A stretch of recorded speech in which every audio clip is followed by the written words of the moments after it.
1919 ini menjadi penanda ketika orang Minahasa melakukan aktivitas pemilihan untuk menentukan wakil-wakilnya. Sulawesi Utara ini kan identitas demokrasi itu sudah terbangun sejak masa lalu. Sulawesi Utara merupakan pintu gerbang demokrasi Indonesia.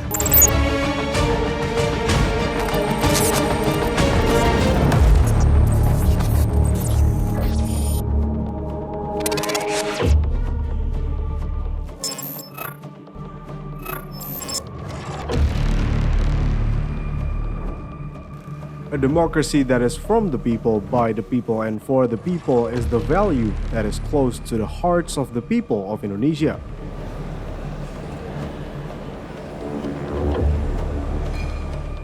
And so is in North Sulawesi province, or the land of Minahasa as what locals used to refer to it.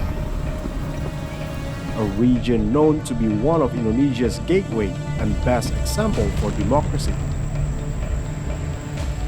A long and meaningful history must follow behind the region's trailblazing title. But how does democracy begin to be something that the people of Indonesia believe in? That question in me lead to another one. That is why Minahasa. What is it with the land of Minahasa that earned it the title Gateway of Democracy?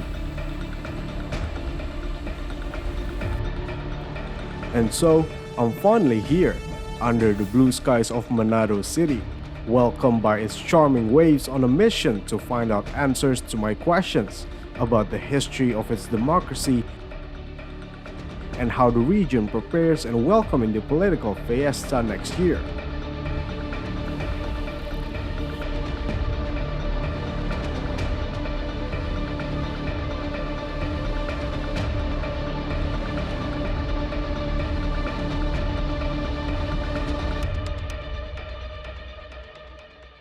In the search for the start of democracy in Indonesia, my short research takes me to this place, the beautiful Manado City.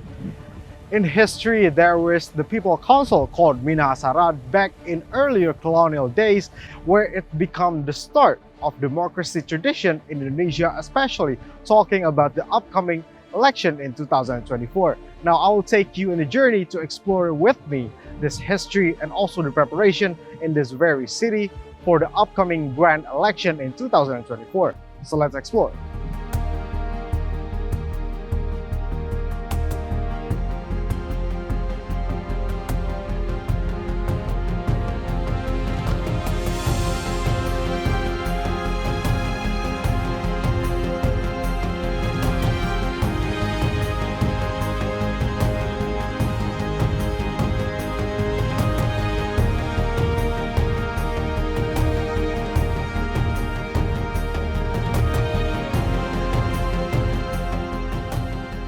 So I met with Pak Freddy, a North Sulawesi native, a culture practitioner that helped me understand and learn more about the background of democracy in the land of Minahasa and how it works and transforms there from time to time.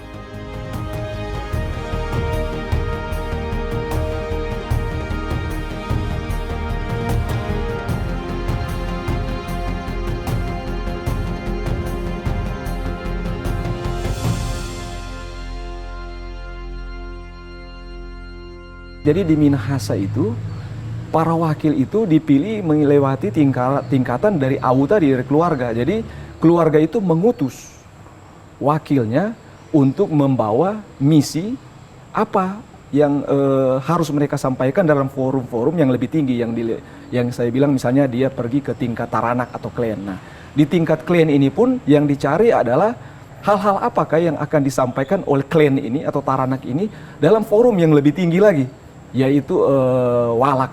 Nah, di walak ini, klan-klan ini juga akan membawakan mandat-mandat yang mereka terima dari klan, sehingga kemudian akan bisa didialogkan pada level walak tadi. 1919 muncul petisi dari para pemimpin di Minahasa, kami butuh sebuah dewan perwakilan begitu. Nah, itu yang dikenal dengan Minasarat sebenarnya. Nah, 1919 ini menjadi penanda ketika orang Minahasa melakukan sebuah aktivitas pemilihan untuk menentukan wakil-wakilnya. Semacam dewan, makanya disebut Minasarat, dewan, katakanlah dewan Minahasa pada waktu itu.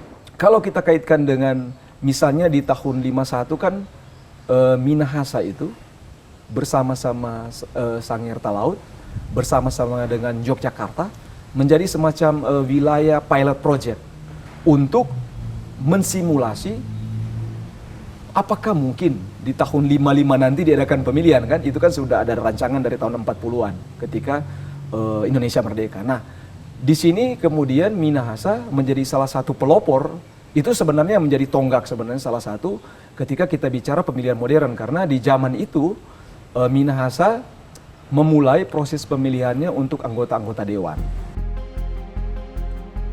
Pak Freddy's explanation helped me understand the noble values of democracy that has long been passed down through generations in Minahasa, and that has been infected to then spread around Indonesia, aiming to give equal chances for all elements in the society to have their opinion and voices heard.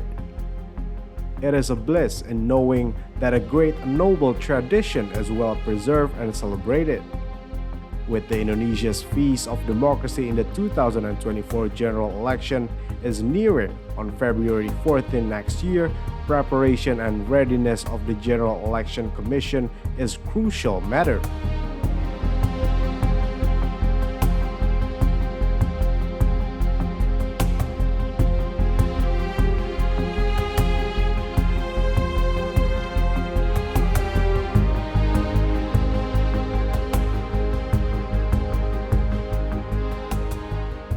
I also met with Pak Kenli Poluan, chair of North Sulawesi's General Election Commission, to find out more about the challenges and preparations done in the region to welcome the 2024 general election.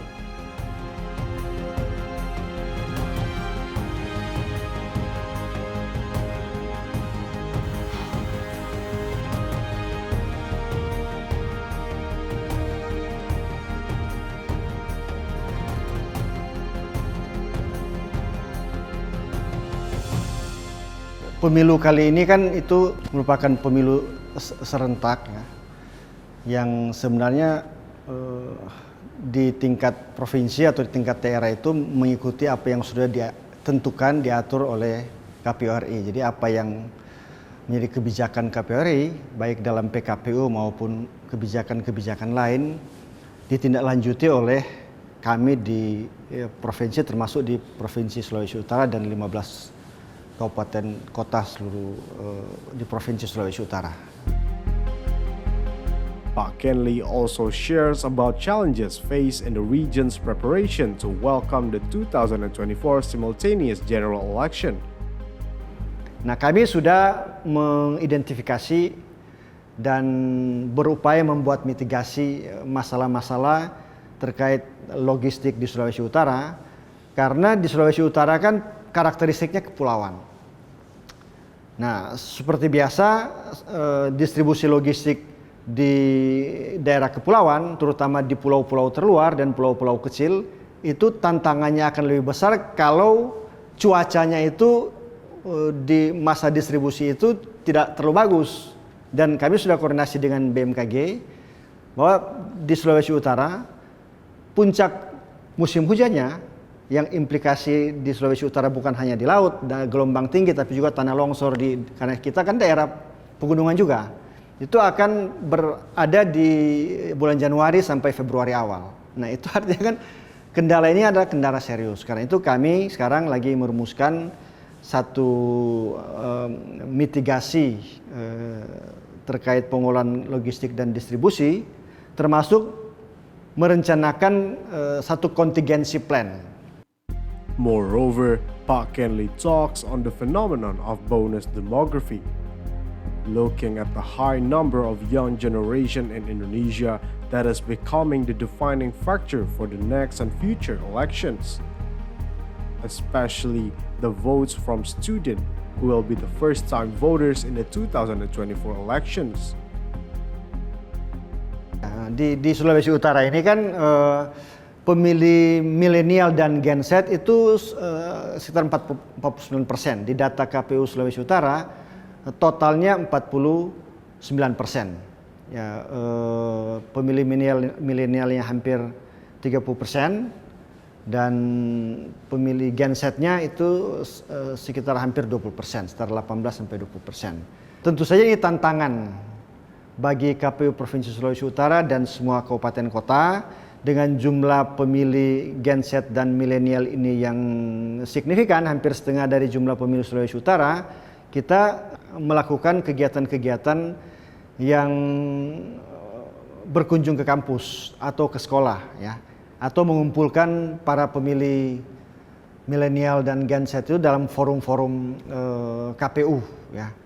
Di samping tentu meminta bantuan mereka untuk supaya mengajak teman-temannya untuk terlibat dalam pemilihan serentak 2019, terutama harus datang ke hari H. And of course, the significant number of millennial and Gen Z voters in the next year's general election can become an either yield positive result or instead come out as a disaster or heavy blow.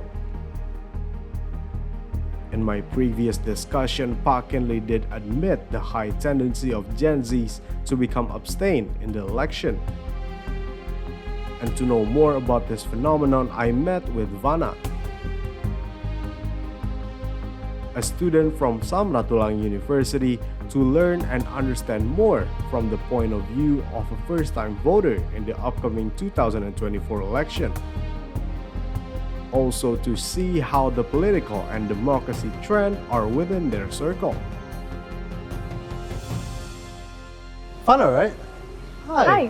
May I sit here? Yeah, sure.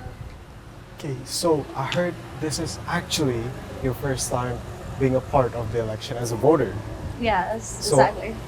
It's really quite interesting how you are as a first timer. I really want to know about your preparations ahead of being a voter in the upcoming elections. Well, for me personally, I'm right now doing my research, still doing my research regarding their visions, missions, and political promises, and okay. also about their past experience in this political things. So I think it is a very important thing for us, for young generation, I think. But as a first voter in the upcoming 2024 election, what are your main criteria in choosing the candidates?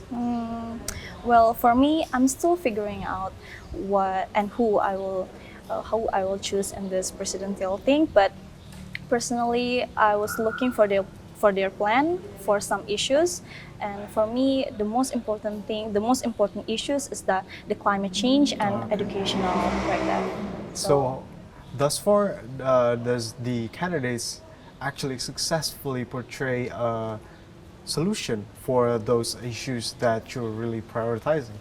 Yeah, for some, there are in their past experience, yes, they can solve those issues, but for some, well, I don't think they have from their past experience like that. Okay, but hopefully they get to catch on Yeah. that. And then, as a student, how you see the influence of student in the upcoming 2024 election? Is it deciding or is it not as deciding as it is? Well, I think it is important, more likely important. Why? Because we as a student, we could organize a public discussion from our organizations to influence our friends to not become a non-voter, also like that, or for them to know who will they choose like that. But do you think being a non-voter is actually a solution, or is it rather a problem? Well, I think it's a problem. It is a Okay. problem because if they do not choose anyone, well, they're not contributing to the countries, because these candidates will eventually solve our problems, solve our issues like that. A discussion with Vana opens my eyes on their perspective on abstention. Also, that disinformation on social media has been one of the factors affecting the young voters in deciding their stance. especially now that this generation can easily have all the access to updates and facts on general elections compared to previous generations.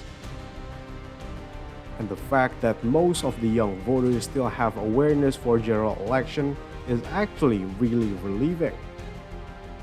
That the spirit of democracy that has long been a noble value passed down as heritage in Minahasa has also been instilled in the hearts of not only the youth here in Minahasa land but also in the people of Indonesia.